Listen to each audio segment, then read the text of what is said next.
Well, getting back to the human element, I truly believe in that. And in today's world, people want that personalization more than ever. I think people are getting sick of kind of systems. They work great for certain things, but in a business where your product is a person, right? So you're providing your clients with technologists to consider. It's all a people business that's going on. I know there's many instances of deals that we're closing that if I'm not in the middle, kind of coordinating and keeping people communicating, that thing's gonna fizzle out. Hiring managers are more busy than ever these days. They barely have time to schedule the interview, which is nuts. They have this urgent need, but they just can't find the time on their calendar to say, hey, I can talk to this person for a half hour, I can meet this person for an hour.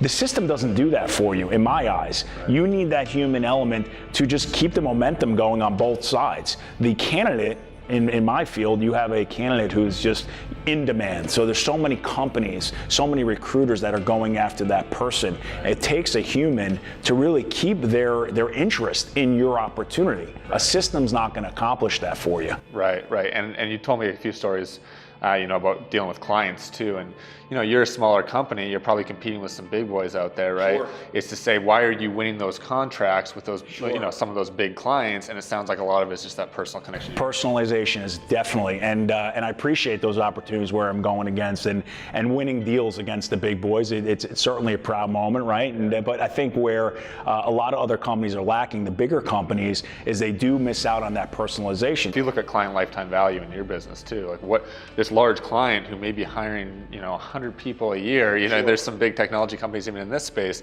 What does that relationship mean to you, right? And for you, I think that's so much more valuable than just playing that numbers game. The relationship's everything, because also I look at it a lot of times as not necessarily the client. I look at it as the person. So I've been able to have a wonderful relationship. I've come through for a person. They like working with me, and all of a sudden they take a big role at another company. You wake up the next day, you're doing business with that company, and that's because of the person. Right. It's not because of the company, because those high-level hiring managers are the ones who are saying, hey, I want to work with Chris, I want to work with Bridge. So all of a sudden you're putting a contract together for that company. That's why it's important to develop the relationship first, right, rather than just trying to sell them something.